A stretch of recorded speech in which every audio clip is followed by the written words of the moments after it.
اطلق يا داهية.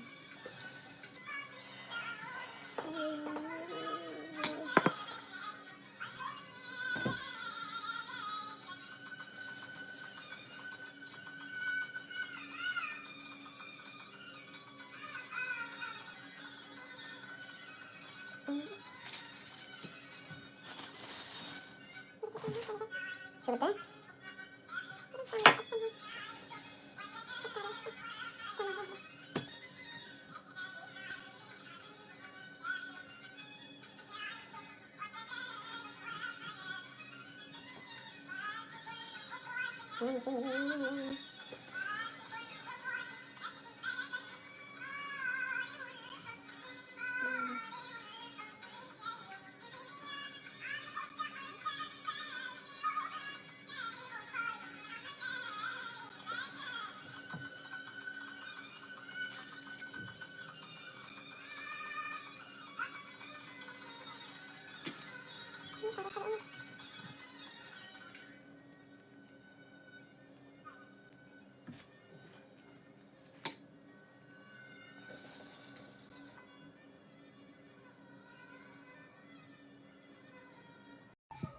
هلو بنات، كيفكن؟ شو اخباركن؟ طمنوني عنكن. اليوم بالنسبة إلي بدي أعطي أكبر طاقة ممكنة. أنا ما عرفت أحكي بالعربي، ما عم بعرف الجمع من مو جمع، بس ولكن اليوم بدي أعطي أكبر طاقة عندي. ليش؟ لأنه اليوم بدي أصور لكم على اليوتيوب فيديو كتير حلو، وكمان بدي أصور لكم على سناب شات، إن شاء الله يا رب تزبط هاي المهمة. يعني ما بدي أقطعكم على سنابي مشان ما تقولوا إنه قطعتكم ومدري شو، بس عن جد يعني جماعة اليوتيوب حيقوموا حرب علي. عم يقولوا لي وينك رغد على الانستغرام، كلياتهم عم يكتبوا لي رغد وينك. لا ما بيصير هيك، لازم تنزلي لنا مو بس على سناب شات، لازم كمان تعملي لنا فيديوهات حلوه وتنزلي لنا اياهم. مشان ما بيصير هيك، لازم تنزلي لنا مو بس على سناب شات، لازم كمان تعملي لنا فيديوهات حلوه وتنزلي لنا اياهم. مشان هيك اليوم رح اعمل 2 بواحد، يلي هو التصوير لليوتيوب وللسناب شات. فإن شاء الله يا رب انجح بهذا الشي. أول شي طبعا فقت الصبح ضبيت البيت كلياته، والمعمولات يلي مبارح ساويتهم خلصوا. مبارح شويت شوي واليوم شويت كمان شوي، بس بدي قلكن انه طلعوا تحفة. ولح كمان صور لكم عمي شو رح يقلي، او يعني شو رأي عمي على معمولاتي، اذا رح يحبون ولا لا. بس اكيد رح يحبون، ما حدا داقن وما حبون. اجوا لعنا ضيوف كتير، وكل يلي اكلوا من المعمول قالوا لي تحفة تحفة تحفة. يعني عن جد طالع المعمول بيطير العقل. وخلص يعني هاي العيارات ما بقى اغيرها بحياتي ابدا. فضبيت البيت وخلصت المعمولات الصبح يلي كانوا بقيانين علي، وجبت ميلا وسيلة من المدرسة وفطرتون وشفت شو بدن ولبستون. ضبيت البيت بالكامل. بتعرفوا بما انه جاي عمي لازم يكون البيت بالكامل جاهز، يعني لازم يكون وين ما فتر راسه يلاقي نظيف. انا هيك بحب. مروان بيقول لي انه ايه اكيد ما حيطلع على الخزانة يشوف اذا هي فيها غبرة او لا. انا بقول له مو مهم، المهم انا كون مبسوطة ومرتاحة انه بيتي كلياته نظيف. حسيت اني كترت بس اتس اوكي، ما في مشكلة. طيب هلا شو بدي اعمل؟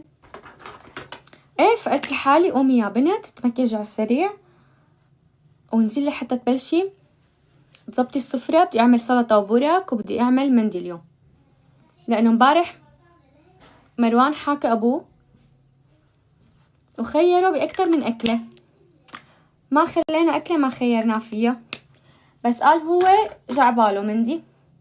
فقلنا له تكرم عينك، ليش لا بساوي لك اطيب مندي. فقلت حساوي مندي ولحساوي كمان برك، ولحساوي كمان يا الله بدي اقلي اليوم كمان. على القلي كرانته من ايام رمضان يا جماعة. وبدي ساوي كمان برك، وبدي ساوي كمان شوربة المندي، وبدي اعمل سلطة فتوش سلطة. هدول القصص. شو رأيكم بهذا اللون اللي انا لابسته اليوم؟ كتير حلو وكتير طالع علي، عن جد بجنن. شايفين انا عم بمدح بحالي.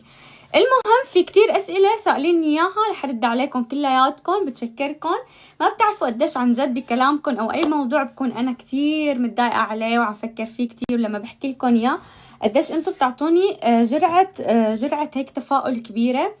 بنبسط للامانه فيها كتير. دقيقه لحتى بخبخ شوي، خليها على جنب هاي مشان كمان انا بخبخ منها تحت. بتعطوني عن جد جرعة امل كتير كبيرة، حاسيني من هيك ضايجة وفايرة وبدي اخلص. طيب هلا شو رح اعمل؟ بقيان اعمل بس شوية مسكرة وبس، ما رح كتر مكياج، هيك بيكون تمام. بدي لكم على شغلة. قلت له لمروان خلصت مسكرتي يلي انا بحبها. طبعا انا عندي هاي المسكرة وعندي هاي المسكرة، اوكي. هاي المسكرة كتير حلوة، بتعمل كتير تطويل للرموش وكثافة كتير لذيذة وسعرها كتير مقبول. ورجيتكم اياها هديك المرة، كتير مقبول يعني سعرها. بس للأمانة بعد ما استخدمت هاي المسكرة من لوريال ما عاد قدرت استغني عنها ابدا. فقلت له انه بدي مسكرة لانه مسكرتي رح تخلص. فراح مروان شوفوا شو جايب لي، عدوا 1 2 3 من المسكرة يلي انا عم بستخدمها هلا، يلي انا كتير بحبها. كلهم نفس الشي صح؟ كلهم نفس الشي. جايب لي هدول المسكرتين. فشو قال لي مروان؟ قال لي هدول التنتين شفتهم انه موديلهم حلو، كاتبين انه بيعملوا فوليوم كتير حلو وبيعملوا تطويل وكثافة، وبيعملوا كمان اللون تبعها اسود. فقال لي فتحتها هيك شفتها عجبتني هي وعجبني اللون السواد تبعها، فقلت لحالي كمان رح اجيب لك 1 بوحدة و3 من هدول. فقلت له عن جد كتر خيرك. قال لي من هون لسنة ما بقى تقولي لي بدي مساكر، ما بحبك تقولي لي ما عندي. فعن جد الرجال او الزوج الحنون يا جماعة رزق من عند الله، الحمد لله رب العالمين. فهلا انا كان جعبالي احط رموش، بس بما انه بدي اشتغل وصور وعندي 100 شغلة، فقلت لحالي انه خلص يعني مسكرة وبس بتكفي يعني. امبارح من كتر ما كنت مقهورة من اخر طابق قلت لكم انه قعدت ميلا وسيلا ورفيقتهم عم يلعبوا، انا خلاص قلت لهون وبس طفح الكيل معي، ما عاد اقدر ابدا.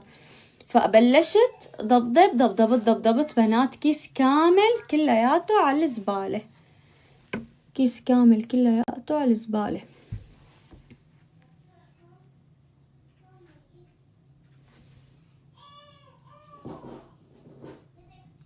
يا عيني عن جد كتير بحبها هالمسكرة هاي. كمان اذا لسه بتقعدوا يعني بتشتغلوا فيها على مهلكم بيطلع لكم رموش كأنه عاملينهم بالصالون. واو واو واو واو واو. هلا اول شي الحمد لله قصة اللحمة جهزتها وصارت جاهزة تحت، فمالي اكلة هم. اذا اللحمة انسلقت الرز كتير سهل، ما بده غير اني اقطع شوية بصل والرز والبهارات وخالصين. سرح شعراتي شوي، للأمانة مالي عرفانة شو اعمل، ارفعهم خليهم، بس حابة اني خليهم مفرودين، مو حابة اني ميلا ماما شفتي محل ما حطيتي المكواية اللي على البخار؟ في بقلب نفس العلبة في